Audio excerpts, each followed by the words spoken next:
प्यारे बच्चों, आशा करता हूँ आप सभी बहुत अच्छे होंगे। आज की वर्कशीट नंबर 33 में हम नए चैप्टर की शुरुआत करने वाले हैं। हिंदी क्षितिज काव्य खंड में दूसरा चैप्टर राम लक्ष्मण परशुराम संवाद।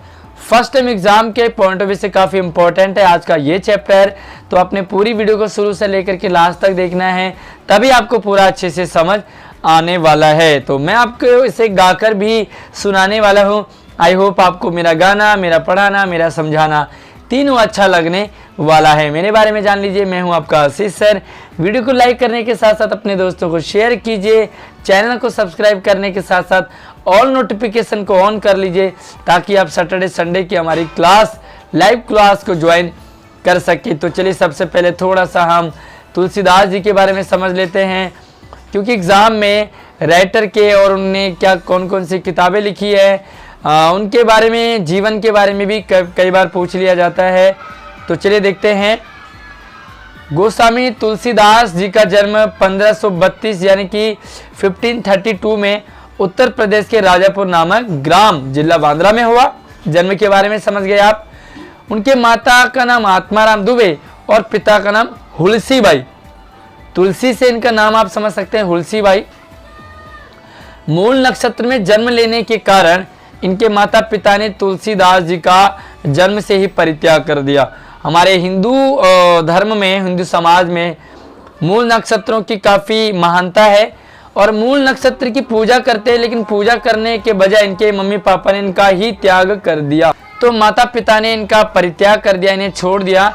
उसके बाद क्या रहा, एक दासी ने इनका लालन पोषण किया और जनश्रुति यानी कि कहानी के किंवदंती के अनुसार कहते हैं कि गोस्वामी तुलसीदास जी की पत्नी ने इन्हें उपालंब दी, यानी कि भला बुरा सुनाया, जिसके कारण इन्होंने घर गृहस्थी भी छोड़ दी और वो राम की भक्ति में लीन हो गए।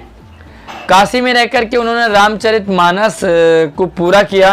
रामचरितमानस आपने सुना होगा, घर घर में इसका पाठ किया जाता है।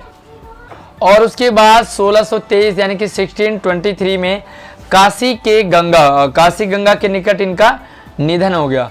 रामचरितमानस तो इन्होंने लिखी थी, इसके अलावा इन्होंने बहुत सारी किताबें लिखी, ग्रंथ लिखे। उनमें जैसे दोहावली, गीतावली, कवितावली, वली जितनी भी वलियाँ हैं ना, इन्होंने लिखी।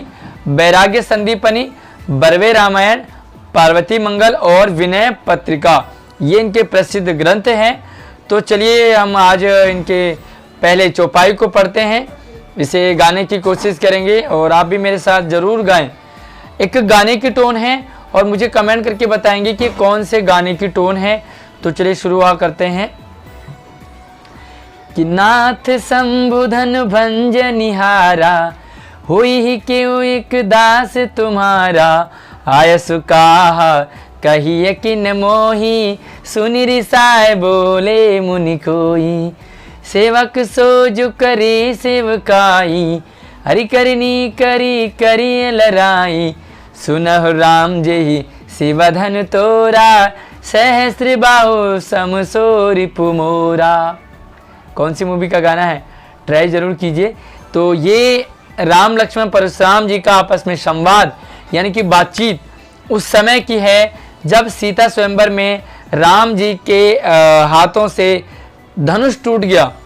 और धनुष के टूट जाने के बाद, जो कि धनुष परशुराम जी के इष्ट गुरु शिव का धनुष है और शिव से वो बहुत प्रेम करते थे, तो उन्होंने कहा नाथ शंभुधनु भंज निहारा। राम जी कहते हैं कि ये जो धनुष है ये भंज निहारा, तोड़ दिया है। किसने तोड़ा है? हो ही केवल एक दास तुम्हारा, कोई आपका दास होगा, कोई आपका ही सेवक होगा। अपनी ओर इशारा करते हैं कि ये धनुष मुझसे टूटा है, मुझसे गलती से टूट गया।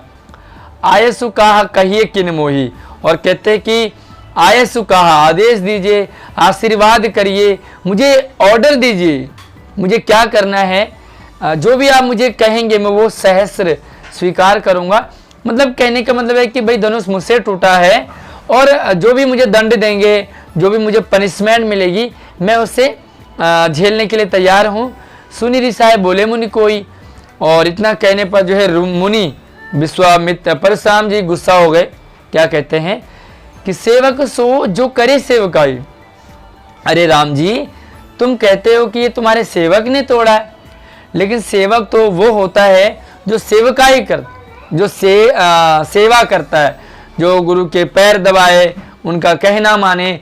लेकिन यहाँ तो मेरे गुरु का धनुष तोड़ा है, तो इसमें कौन सी सेवा हो गई? अरि करिनी करी करिय लड़ाई। ये जो काम है ना, ये अरि का है, दुश्मन का है, शत्रु का है। ये जो शिव का धनुष तोड़ा है, ये मेरे मित्र ने नहीं बल्कि मेरे शत्रु यानी कि दुश्मन ने तोड़ा है। सुनहु राम जेहि शिव धनु तोड़ा। अरे राम, जिसने भी मेरे गुरु शिव के धनुष को तोड़ा है, सहस्र बाहु समसो रिपु मोरा, वो सहस्र बाहु के समान।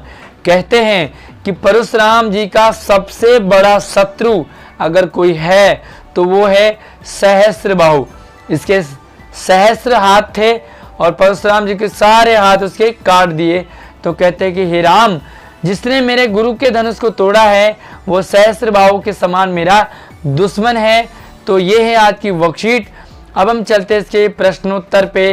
कुछ इसमें MCQ टाइप के सवाल हैं, थोड़ा सा देखते हैं। पहला सवाल है, चलिए तो पहला सवाल है, तुलसीदास जी द्वारा रचित ग्रंथ नहीं है।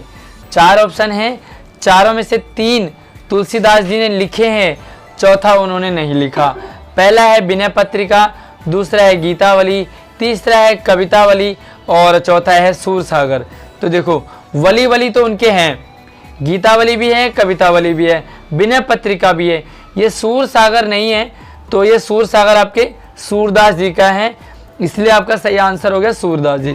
दूसरा है तुलसीदास जी का जन्म कब हुआ, कहाँ हुआ? तो ये 1532 में उनका जन्म हुआ था। तीसरा सवाल है, सीता के स्वयंवर में टूटने वाला धनुष किसका था? शिव का धनुष, जनक का धनुष, दशरथ का, या इनमें से किसी का नहीं? तो अभी मैंने बताया आपको कि धनुष किसका था? शिव का धनुष था, उनके आराध्य देव का धनुष था। और चौथा है सहस्त्रबाहु किसका शत्रु था? शिव का, राम का, परशुराम का या लक्ष्मण का? तो सिंपल सी बात है, ये परशुराम जी का शत्रु था। तो आपको इसके सारे ऑप्शन अब पता लगे होंगे। तो चलिए अंत में एक एक्टिविटी है, गतिविधि है आपके लिए। आप अक्सर दोस्तों से तमाम तरह की बातचीत करते होंगे, दोस्तों से बहुत सारी बातें करते होंगे। स्कूल खुल गए हैं तो आजकल तो बहुत सारी बातें करने का मौका भी मिल रहा है आपको स्कूल में। किसी घटना या मुद्दे पर किसी साथी के साथ होने वाली अपनी बातचीत को संवाद के माध्यम से लिखेंगे आप। संवाद यानी कि डायलॉग के कोई घटना हुई है, कोई मुद्दा है, कोई टॉपिक है, इम्पोर्टेंट टॉपिक है, तो उस पर आप अपने दोस्त के साथ बातचीत करेंगे। तो चलिए मैं एक एग्जाम्पल के लिए आपके लिए लेके आया हूँ, थोड़ा सा देख लेंगे उसे। तो संवाद का जो टाइटल है ना, वो लिखा है मैंने, कोरोना के दौरान पढ़ाई के नुकसान पर 2 मित्रों का संवाद। कोरोना ने पढ़ाई का काफ़ी नुकसान किया है, 2 फ्रेंड हैं वो आपस में बातचीत कर रहे हैं। यहाँ पर एक फ्रेंड है रश्मि और दूसरा है आशीष। 2 फ्रेंड मैंने लिए हैं, तो आप इनमें से आशीष तो मैं हूँ, रश्मि कौन है मुझे ज़रूर कमेंट करके बता सकते हैं। तो चलिए देखिए, यहाँ पर रश्मि कहती हैं, यार आशीष, इस कोरोना ने तो पूरी दुनिया में अपना कहर बरपाया है। कोरोना ने पूरी दुनिया में हाहाकार मचाया है।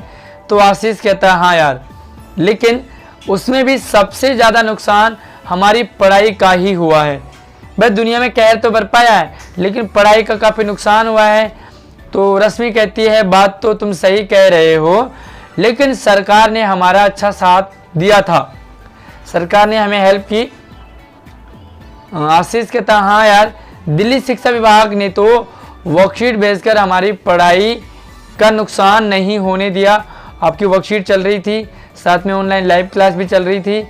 आगे देखो रश्मि, हाँ सही कह रहे हो, लेकिन यहाँ तो मज़े लेने वाले बच्चों ने पढ़ाई ना करके खूब मज़े लिए। बहुत सारे ऐसे बच्चे भी थे जिन्होंने पढ़ाई नहीं करी, उन्हें फ़ोन तो मिल गया लेकिन उन्होंने मज़े बहुत किए। आशीष कहता, अब यार ये तो अब बच्चों के ऊपर भी निर्भर है, बाकी सरकार, स्कूल और टीचर्स ने तो पूरी जिम्मेदारी से काम किया है, तो सारा काम तो भाई टीचर नहीं करेंगे। ये है आपको आज की जो संवाद है, कैसा लगा मुझे ज़रूर कमेंट करके बताएंगे। अच्छा, यहाँ पर मैंने आपको संवाद लिख रहा हूँ आपके लिए। अब आपने क्या करना है, पूरा संवाद आप देख सकते हैं। और आपने क्या करना है, देखो थोड़ा सा मैं इसे जूम करता हूँ, ये पूरा संवाद है। अब आपने करना क्या है, इसमें 2 लाइनें आपने 2 आशीष की तरफ से 2 रश्मि की तरफ से ऐड करने हैं और आपका संवाद पूरा हो जाएगा। ध्यान रखें, अगर आप मेरी क्लास में हैं तो यही संवाद लिखने के साथ आप 2 लाइन आशीष के और 2 लाइन रश्मि के इसमें और ऐड करेंगे। तो जो टॉपिक मैंने यहाँ पर रखा है, कोरोना के दौरान पढ़ाई के नुकसान पर 2 मित्रों का संवाद, इसके अलावा और कौन से टॉपिक हो सकते हैं जिसमें 2 मित्र बातचीत कर सकते हैं, तो अपने अपने अकॉर्डिंग मुझे एक एक टॉपिक कमेंट में बताएंगे आप किस टॉपिक पर और भी संवाद लिख सकते हैं। वीडियो को लाइक करने के साथ साथ शेयर कीजिए, हमारे चैनल को सब्सक्राइब करने के साथ ऑल नोटिफिकेशन को ऑन कर लीजिए, तभी तो आपको सारी वीडियो टाइम पे मिलती रहेंगी। नई वीडियो में नई अपडेट के साथ मिलते हैं। धन्यवाद।